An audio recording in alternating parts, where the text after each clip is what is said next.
Pakistan is holding general elections on Thursday, a vote that critics say can be neither free nor fair. The former Prime Minister Imran Khan, he's in prison and he can't run for office. Members of his PTI party claim that they're facing harassment. The United Nations High Commission for Human Rights is calling for calm. Ahead of Thursday's parliamentary election in Pakistan, we deplore all acts of violence against political parties and candidates and urge the authorities to uphold the fundamental freedoms necessary for an inclusive and meaningful democratic process. In the lead-up to the vote, there have been no less than 24 reported instances in which armed groups have staged attacks against members of political parties.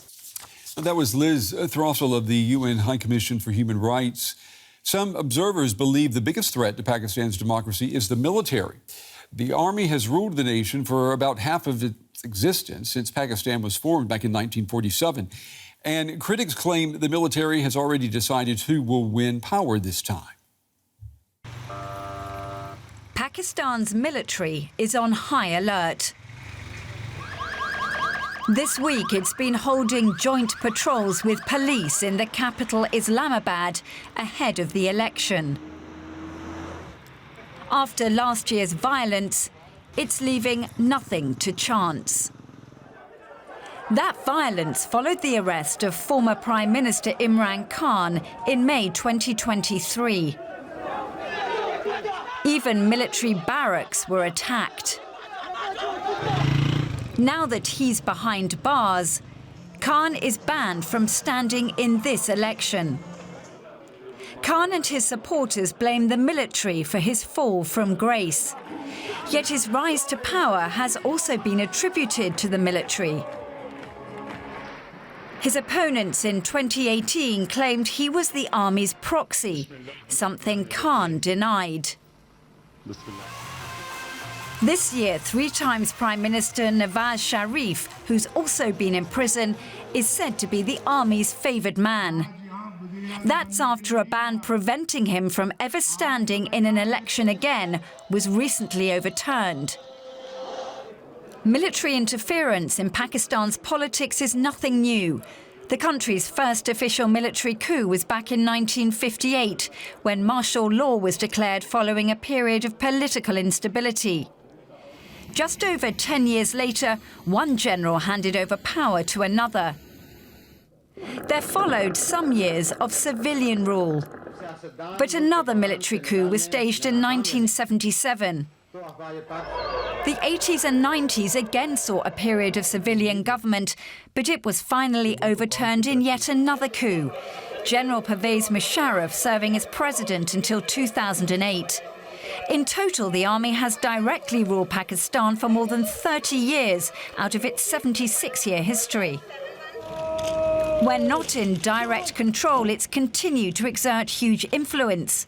No prime minister has ever finished their full term, with the military always accused of playing a role. Imran Khan lost the support of the military and was deposed. Now Nawaz Sharif has apparently won that military support back. I want to bring in now Michael Kugelman. He's the Deputy Director of the Asia Program at the Wilson Center. He joins us tonight from Washington, D.C. Michael, it's good to see you. Are we going to see free and fair elections in Pakistan, or is it, as many are saying, is the military pulling the strings here? Well, I think that, unfortunately, no matter what happens on Election Day itself, it's already clear that these elections will not be free and fair. And that is because of the non-level playing field in the electoral environment. As we've seen for many months, the PTI, the party of Khan, has faced severe crackdowns, as you recounted in your report, arrests and jailings of leaders as well as supporters. pressure on the media to prevent the party's campaign activities from being covered. It's a playbook that we've seen, unfortunately, many times in the past when it comes to pre-election environments in Pakistan. It's happening again now. And PTI is a party that's a significant party, has a lot of public support, but it's really been hollowed out, and it's not going to have a fair chance to contest the elections, which suggests to me that we already know the elections are not going to be free and fair. We're not talking, though, about a military coup as we've seen in the past years. So talk to me, or describe, if you could, what exactly does the military exerting power in Pakistan, what is that going to look like?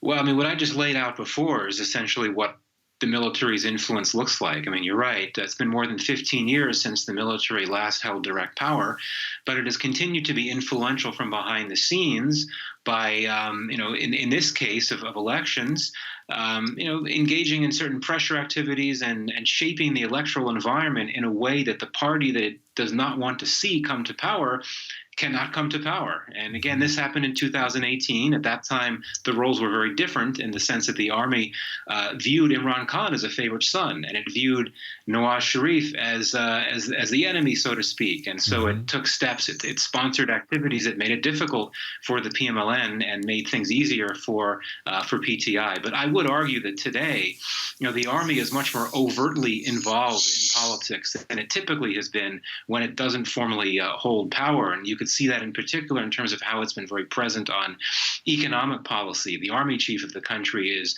personally driving policies meant to focus on economic recovery.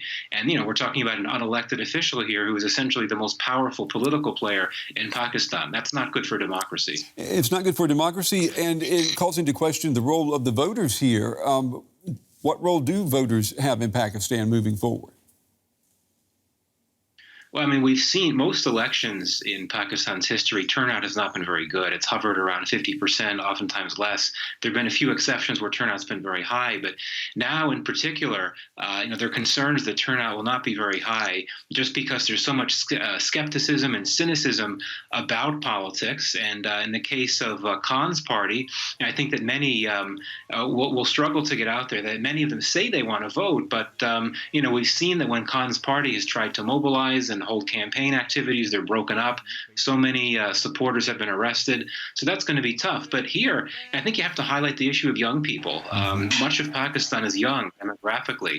So if PTI is to have any chance of trying to make a dent in what appears to be a clear victory by PMLN, you're going to need to have young voters out there because Khan's party does draw a lot of support from young people. So if they get out there, that could bode well for PTI, at least in terms of making a dent in what PMLN is trying to do.